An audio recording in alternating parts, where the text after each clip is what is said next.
Ratusan ulama, Habib, cendekiawan, serta pimpinan Pondok Pesantren se-Sumatera Selatan menggelar pertemuan sekaligus buka puasa bersama.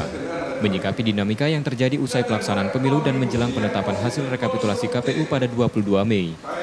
Para ulama menghimbau agar masyarakat tidak perlu mengikuti ajakan People Power yang dinilai inkonstitusional. People Power sesungguhnya sudah dilakukan masyarakat saat mereka datang ke TPS untuk menggunakan hak pilihnya 17 April lalu untuk memilih presiden dan wakil presiden serta anggota dewan. Kami menghimbau kepada masyarakat untuk tidak ikut-ikutan People Power yang inkonstitusional. People Power kita sudah selesai. Tanggal 17 April kita sudah datang ke TPS untuk memilih pemimpin kita.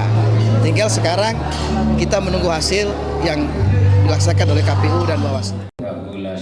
Suasana Ramadan, para ulama menghimbau umat Islam untuk tetap tenang dan tidak terprovokasi, serta agar tidak terlibat dalam gesekan yang kini rawan terjadi. Masyarakat dihimbau untuk menunggu hasil rekapitulasi pada 22 Mei yang kini masih dikerjakan KPU sebagai penyelenggara pemilu. Rizky Nurmizan, Kompas TV, Palembang.